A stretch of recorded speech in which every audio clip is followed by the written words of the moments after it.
On the night this child was born, he didn't cry, he laughed. And by morning, the entire village knew, something had entered their world that was never meant to be human. The village of Imo lay quiet beneath the silver glow of the moon, its mud huts resting like tired elders after a long day. Crickets sang in the distance, and the wind carried secrets through the tall irako trees that bordered the forbidden forest. That forest, dark, ancient, and alive, was a place no one dared enter after sunset. The elders said it was where spirits walked freely, where the veil between the living and the unseen was as thin as a strand of hair. On that fateful night, Adunni, a young woman known for her beauty and kindness, clutched her swollen belly as labor pains seized her body. Her husband, Sola, paced anxiously outside their hut while the village midwife worked frantically within. But just as the child's cry pierced the night, a strange wind rose from the forest, howling like a warning. The newborn did not cry like other babies, it laughed. And at that very moment, every dog in the village began to howl. The villagers gathered at dawn, whispering in fear as they stared at the baby wrapped in white cloth. His eyes were wide open, too alert, too knowing. The midwife refused to touch him again, claiming his laughter during birth was not human. Adunni, however, held her child tightly, refusing to believe the murmurs of evil. Sola tried to silence the growing fear, but deep inside, even he was unsettled. The village priest was summoned, and after examining the child, he spoke in a trembling voice. "This child carries a mark, one that belongs to the forest." A silence fell, heavy and suffocating, as the wind rustled the leaves once more, as if the forest itself was listening. Days passed, and the child, named Kitten, began to grow at an unnatural pace. By the 7th day, he could crawl. By the 10th, he was walking. The villagers watched in horror, whispering that no human child could grow so quickly. Adunni shielded him from their eyes, but she could not hide the truth forever. One evening, as she bathed him, she noticed a strange symbol glowing faintly on his back, a spiral surrounded by tiny dots. Her heart pounded as she remembered the ancient stories. That mark was said to belong to children chosen by the forest spirits, children who were never truly human. The council of elders gathered under the sacred baobab tree. Fear had begun to spread like wildfire, and crops had started failing. Some claimed it was the child's presence bringing misfortune. The oldest elder spoke with authority, "If the forest has claimed him, we must return him." Sola protested, his voice breaking with desperation, but the decision had already been made. The child would be taken into the forest at midnight, left at the sacred stone where spirits were believed to dwell. Adunni wept endlessly, refusing to accept such a cruel fate. That night, as the village prepared for the ritual, Adunni made a bold decision. She wrapped Kitten in cloth and fled into the darkness before anyone could stop her. Her feet bled as she ran toward the forbidden forest, not to abandon him, but to protect him. The forest welcomed her with eerie silence. Strange whispers filled the air, calling her name. Yet she pressed on, guided by a force she could not explain. If the forest wanted her child, she would demand answers herself. Deep within the forest, Adunni stumbled upon a glowing clearing. At its center stood a tall figure made of shadow and light. Its voice echoed like thunder wrapped in whispers. "You bring back what was never yours." Adunni fell to her knees, clutching Kitten tightly. "He is my son," she cried. "No spirit can take him from me." The figure stepped closer, its presence overwhelming. "Then you must bear the consequences of defying destiny." The spirit offered her a choice: leave the child and live, or take him back and suffer a curse that would follow them both. Without hesitation, Adunni chose her son. The forest trembled as the spirit raised its hand, marking her forehead with a glowing symbol. "Then your fate is sealed," it declared. "The child will live, but his destiny will bring either salvation or destruction." When Adunni returned at dawn, the villagers recoiled in fear. The mark on her forehead glowed faintly, and her eyes seemed different, stronger, yet haunted. Sola rushed to her, relieved yet terrified of what she had become. The elders declared them outcasts. No one was to speak to them or offer help. Their hut was moved to the edge of the village, closer to the forest, as if they already belonged to it. Kitten's abilities began to reveal themselves. He could speak fluently before his first month. He knew things no child should know. Secrets, hidden thoughts, even future events. Adunni watched him with both pride and fear. One day, he touched a dying plant, and it bloomed instantly. Word spread quickly. Some began to wonder, was he truly a curse, or a hidden blessing? One evening, Kitten suddenly screamed and pointed toward the horizon. Fire, he whispered. Hours later, a neighboring village was consumed by flames. The prophecy had come true. Fear returned stronger than ever. The elders saw this as proof. The child was connected to forces beyond their control. And such power could not be allowed to grow unchecked. Perfect, let's continue and complete the full viral story. This second half will escalate the tension, deepen the spiritual mystery, and deliver a powerful, unforgettable ending designed for high retention and replay value. A wandering hunter arrived in Ayanmo, his body covered in charms and his eyes heavy with knowledge. The moment he saw Kitten, he froze. This child, he said slowly, is not just chosen, he is a bridge. The villagers gathered as the hunter revealed a chilling truth. Once every 100 years, the forest selects a child to either protect the land or destroy it completely. And the signs surrounding Kitten pointed to something far greater, and far more dangerous. The hunter's words ignited panic. What began as whispers quickly turned into open hatred. Mothers pulled their children away whenever Kitten passed. Men sharpened their weapons, watching him with suspicion. Adunni stood firm, shielding her son from their cruel stares. But Sola, torn between fear and love, began to waver. What if they're right, he asked one night, his voice trembling. Adunni's silence spoke louder than words. That same night, shadows crept into the village, figures no one could see clearly, but everyone could feel. Livestock vanished. Strange markings appeared on doors. The air grew thick with dread.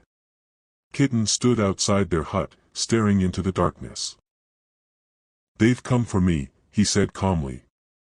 Adunni rushed to him, pulling him inside, but deep down, she knew, the forest was calling again. The village priest returned, older and weaker, carrying ancient scrolls. He revealed that the mark on Kitten's back was known as the Eye of the Forest, a symbol of balance between life and death. But there was more. If the child's heart turns toward darkness, the priest warned, he will become a vessel of destruction. But if guided with love, he could become the village's greatest protector. Desperation pushed the elders to act. That night, they secretly gathered and decided to eliminate Kitten before his power fully awakened. Sola was approached and given an impossible choice, betray his son or lose everything. Tears filled his eyes as he returned home. He watched Kitten sleeping peacefully, then looked at Adunni. Forgive me, he whispered. But before he could act, Kitten opened his eyes. I already know, father. Kitten stood up, his small body radiating a strange energy. You fear me because you do not understand me, he said, his voice echoing unnaturally. Sola dropped the weapon in his hand, trembling. Adunni wept as she realized her son was slipping beyond her reach. He was no longer just a child, he was becoming something else, something the world had never seen before. Without warning, a powerful wind swept through the village. Trees bent violently, and a glowing path appeared, leading straight into the forest. Kitten began to walk toward it. Adunni ran after him, screaming his name. But he did not stop. This is where I belong, he said softly. And then, before anyone could stop him, he disappeared into the darkness of the forest. Adunni refused to lose her son again. Ignoring the villagers' warnings, she followed him into the forest. Sola hesitated, but then ran after her, determined to make things right. The deeper they went, the stranger the forest became. Trees whispered. Shadows moved. And something unseen watched their every step. They reached the glowing clearing once more. The spirit appeared, towering and powerful. The time has come, it declared. The child must choose his path. Kitten stood between his parents and the spirit. Why me? He asked. The spirit's answer sent chills through them all, because you were born from both worlds, human and spirit. The spirit raised its hand, and the ground split open. To decide his fate, the child must face the trial of balance, it announced. A test that will reveal the truth of his heart. A dunny screamed, but she was held back by an invisible force. Kitten stepped forward, fearless, but deep inside, a storm was brewing. The trial forced Kitten to confront visions, pain, anger, rejection. He saw the villagers' hatred, his father's betrayal, and the fear in his mother's eyes. A dark voice whispered to him, destroy them all. End their fear. His body began to glow with a dangerous energy, shaking the very ground beneath him. The forest trembled as Kitten unleashed a surge of power. Trees cracked, winds roared, and the sky turned dark. For a moment, it seemed the prophecy of destruction was coming true. A dunny fell to her knees, crying out, "You are not a monster, my son. You are love." Her voice cut through the chaos like a blade. Kitten froze. The darkness around him flickered. Memories of his mother's love flooded his mind, her warmth, her sacrifices, her unwavering belief in him. The storm began to calm. Slowly, he turned toward her, tears streaming down his face. "I don't want to hurt anyone," he whispered. The spirit watched closely. "Now, choose," it commanded. "Power or compassion? Destruction or protection?" Kitten closed his eyes. The darkness inside him battled with the light. And then, he made his choice. A brilliant light burst from Kitten's body, pushing back the darkness. The forest grew still, as if holding its breath. The mark on his back glowed brighter than ever. "I choose to protect," he said firmly. And in that moment, the balance was restored. The spirit lowered its head. "Then you have chosen wisely," it said. "You are now the guardian of the forest, and the protector of your people." A dunny collapsed in relief. Solo wept openly, ashamed of his earlier weakness. But Kitten stood tall, no longer just a child. When they returned to the village, everything had changed. The air felt lighter. The fear was gone. The villagers watched in awe as Kitten walked among them. The elders bowed their heads, humbled. They had almost destroyed the very thing meant to save them. Kitten used his powers to heal the land. Crops flourished. Rivers flowed stronger. The village prospered in ways they had never imagined. A dunny watched proudly, knowing her love had saved not just her son, but everyone. Sola sought forgiveness from Kitten, his voice heavy with regret. "I failed you," he admitted. But Kitten simply smiled. "You were afraid. But you came back." Their bond was restored, stronger than before. But peace never lasts forever. Deep within the forest, something stirred, something older and darker than the spirit itself. And it had been watching Kitten all along. A shadow rose from beneath the earth, a forgotten entity that thrived on imbalance. It saw Kitten's power as both a threat and an opportunity. "If I cannot destroy him," it hissed, "I will corrupt him." Strange events returned, worse than before. Crops withered overnight. Water turned black. Fear crept back into the village. Kitten sensed it immediately. "This is different," he said. "This is not the forest." The spirit returned, its voice urgent. "A greater evil has awakened," it warned.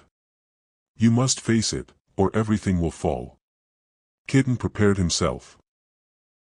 This was his true test. He entered the deepest part of the forest, where even light dared not go.